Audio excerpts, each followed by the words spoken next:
नमस्कार, मी प्रशांत फाटक. आज फाल्गुन कृष्ण एकादशी शके 1946 सादर करत आहोत ठाणे वार्ता. पाहूयात काही ठळक घडामोडी. 7व्या वेतन आयोगातला फरक मिळवण्याकरता होळीच्या दिवशी कामगार करणार स्वदहन. शाडू माती आणि जागेसाठी अर्ज करण्याकरता मूर्तिकारांना 15 मार्चपर्यंत मुदत. ठाणे महापालिका देणार विनामूल्य शाडू माती आणि मूर्ती घडवण्याकरता जागा. सोसायटीच्या लिफ्टमध्ये 50 मिनिटे अडकून राहिले भाजपचे ज्येष्ठ नेते आणि मीरा भाईंदर न्यायालयासाठी अतिरिक्त जागा द्यायला शासन तयार.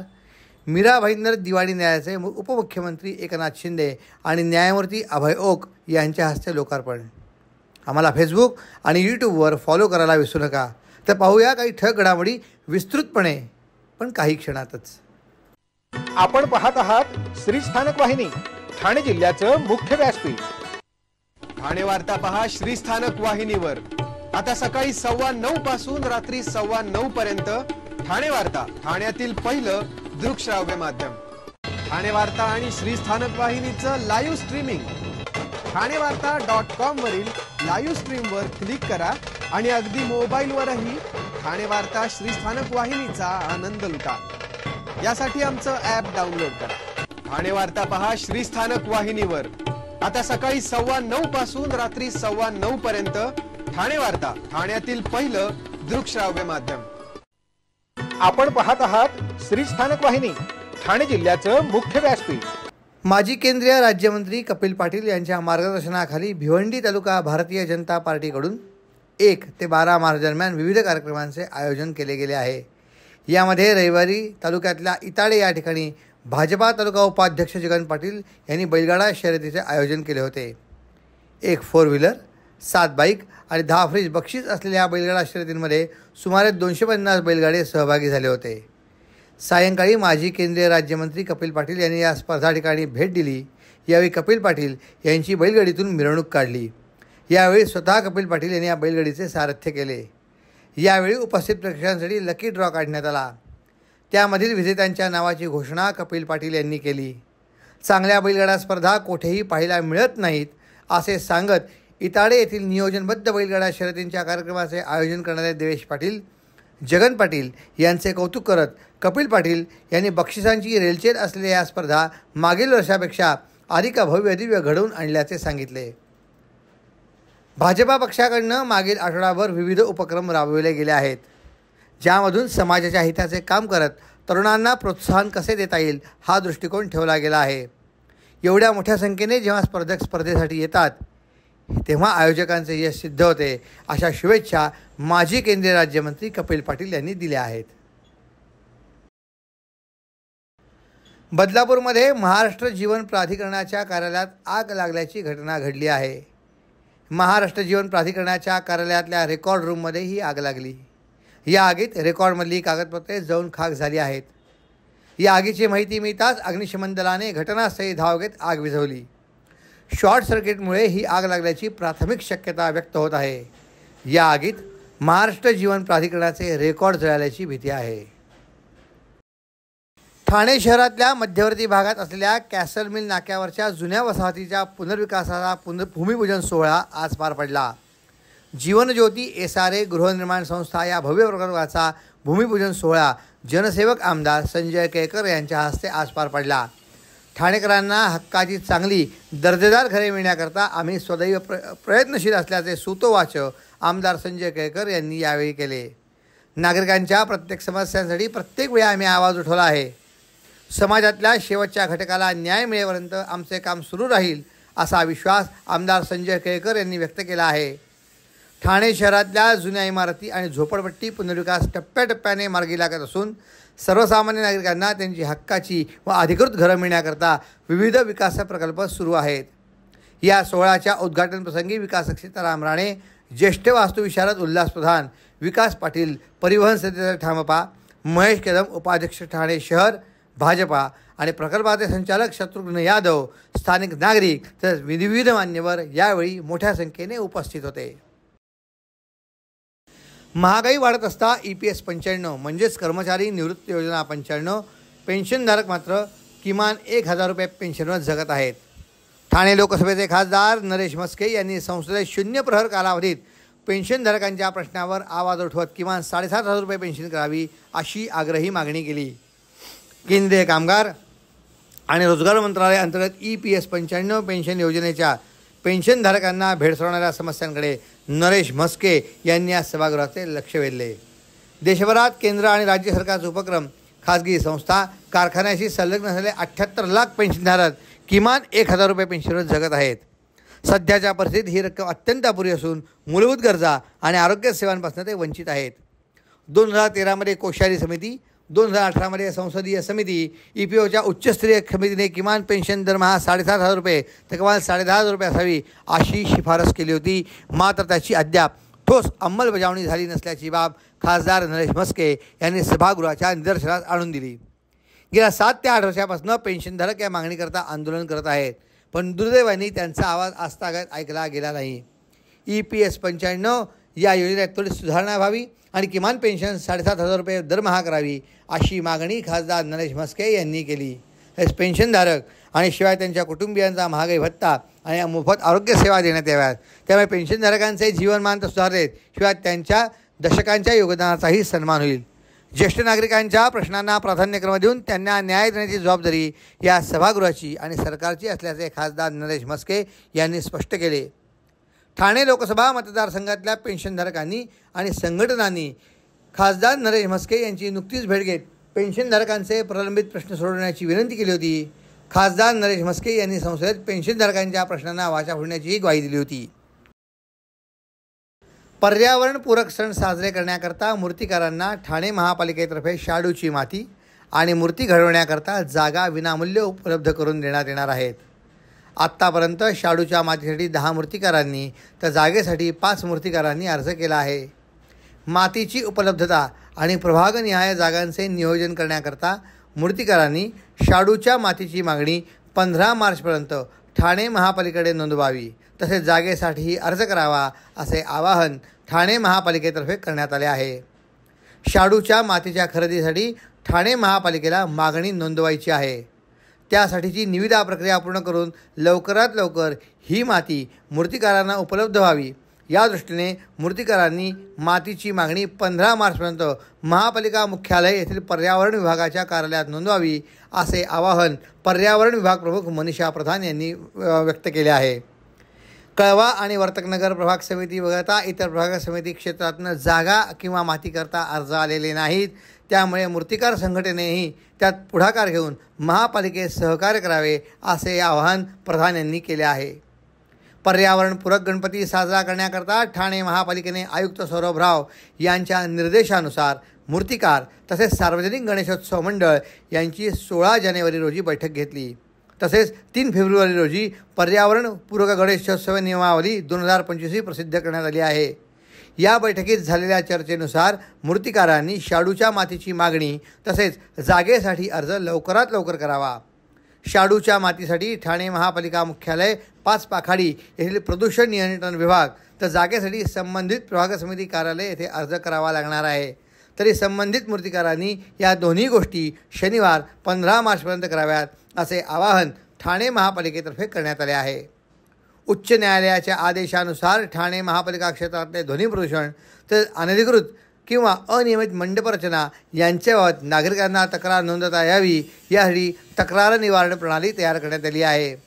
तक्रार करण्याकरता टोल फ्री नंबर 1800 222 108, SMS आणि व्हॉट्सअप सुविधा 7506 946 155 आणि दूरध्वनी क्रमांक 022 253 710 10 असे असून नागरिकांनी ध्वनी प्रदूषण विषयक अनधिकृत किंवा अनियमित मंडप रचनांबाबत दिलेला क्रमांक किंवा ईमेलवर तक्रार करावी असे आवाहन ठाणे महापालिकेने केले आहे.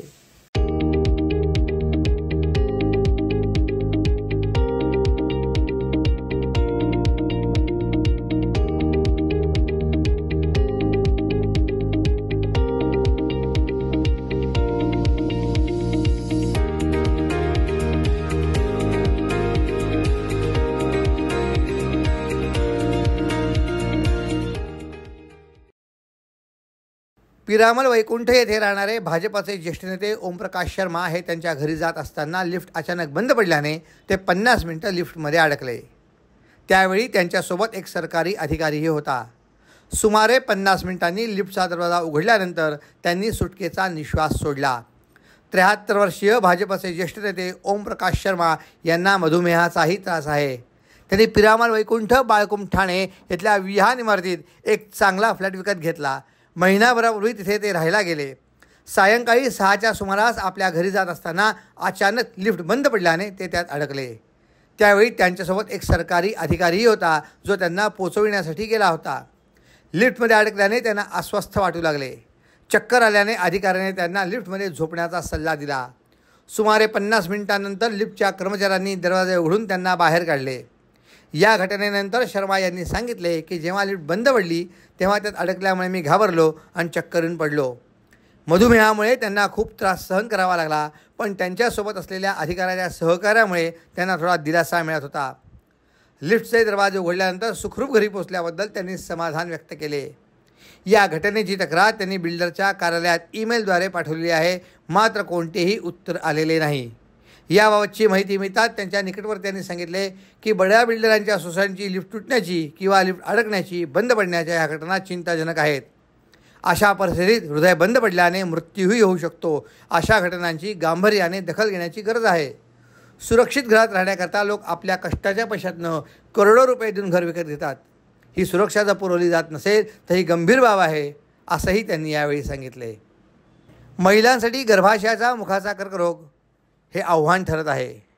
त्यामुळे आरोग्य भारती आणि स्वयं महिला मंडळ यांच्या संयुक्त विद्यमाने आर्थिक दुर्बल घटकांच्या महिलांकरता संपूर्ण आरोग्य शिबिराचे आयोजन करण्यात येणार आहे. आरोग्य गंगा तुमच्या दारी असा हा आरोग्य उपक्रमाचा उद्देश आहे. गर्भाशयाच्या मुखाचा कर्करोग या विषयक महिलांमध्ये जनजागृती करण्यात येणार आहे. तर त्या संबंधित चाचण्या केल्या जाणार असल्याची माहिती ज्येष्ठ आयुर्वेद स्त्रीरोगतज्ञ डॉक्टर मधुरा कुलकर्णी यांनी दिली.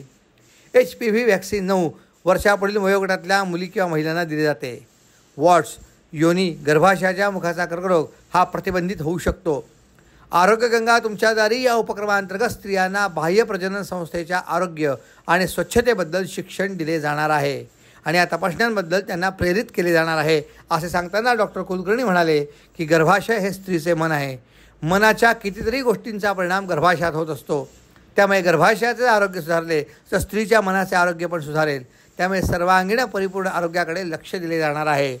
स्त्री जर आरोग्य शिक्षित झाली तर कुटुंब आरोग्यवान होईल. त्याचप्रमाणे संपूर्ण समाज आरोग्याकडे लक्ष देईल. वस्ती, चाळींसह शाळा, महाविद्यालय यासारख्या ठिकाणी ही शिबिरे राबवली जाणार आहेत. त्याकरता डॉक्टरांची एक ब्रिगेड तयार केली जाणार आहे. डॉक्टरांना देखील या तपासणीसंदर्भात एक शिकवण दिली जाणार आहे आणि महिन्यातनं एक असे वर्षभर 12 कार्यक्रम आणि महिन्याला 40 महिलांची तपासणी आणि एकंदर 3000 महिलांमध्ये जनजागृती केली जाणार आहे. स्त्रिया स्वतःचे गंभीर आजार लपवून ठेवतात अशी खंत देखील डॉक्टर कुलकर्णी यांनी व्यक्त केली. मीरा भाईंदर येथे नवीन दिवाणी न्यायालय तयार झाल्यामुळे स्थानिक नागरिकांना मोठा दिलासा मिळाला असून यापुढे न्याय मिळवण्याकरता ठाण्यापर्यंत पायपीट करावी लागणार नाही असे उद्गार उपमुख्यमंत्री एकनाथ शिंदे यांनी काढले. जागतिक महिला दिनाच्या मुहूर्तावर न्यायदेवतेची प्रतिष्ठापना करण्याचे सौभाग्य लाभले असून या न्यायालयाचा फायदा सर्वसामान्य नागरिकांना नक्की होईल असा विश्वास त्यांनी यावेळी बोलताना व्यक्त केला. सर्वोच्च न्यायालयाचे न्यायमूर्ती अभयोग यांच्या प्रमुख उपस्थितीत आज या न्यायालयाच्या नूतन इमारतीचे कोनशिला अनावरण करण्यात आले. यावेळी बोलताना मीरा भाईंदरमध्ये बार काउन्सिल होते, मात्र न्यायालय नव्हते. त्यामुळे इथे न्यायालय असावी अशी मागणी अनेक वर्षे पुढे येत होती. न्यायमूर्ती अभयोग हे ठाणेकर आहेत. त्यामुळे सध्या ठाणेकर म्हणतात तसे होणं आहे. त्यांनी इथे उद्घाटनाकरता याला होकार दिला. त्यामुळे न्यायालय देखील न्यायमंदिर झाल्याशिवाय राहणार नाही असे मत त्यांनी व्यक्त केले. या न्यायालयाचे काम व्हावे याकरता सर्वच लोकप्रतिनिधींनी प्रयत्न केले. त्यामुळे आता एक स्वप्न पूर्ण झाले असून न्यायालयाच्या माध्यमातून सर्वसामान्य माणसाला न्याय मिळेल याबद्दल आनंद आणि समाधान व्यक्त केले. या न्यायालयाच्या कामात अनेक विघ्नेही आली, मात्र अखेर हे न्यायालय बांधून पूर्ण झाले आहे. मात्र या न्यायालयाला अधिक जागेची गरज असल्याचे मला समजले. त्यामुळे न्यायालयाचा विस्तार करण्याकरता यांना लागेल तेवढी जमीन देण्याचे निर्देश शिंदे यांनी यावेळी ठाणे जिल्हाधिकाऱ्यांना दिले. तर ठाणे शहरातल्या नवीन न्यायालयाची इमारत बांधून पूर्ण झाली असून तिच्या उद्घाटनाकरताही वेळ द्यावा अशी विनंती त्यांनी न्यायमूर्ती अभयोग यांना केली. मीरा भाईंदर शहराची लोकसंख्याही गेल्या काही वर्षात झपाट्याने वाढली आहे.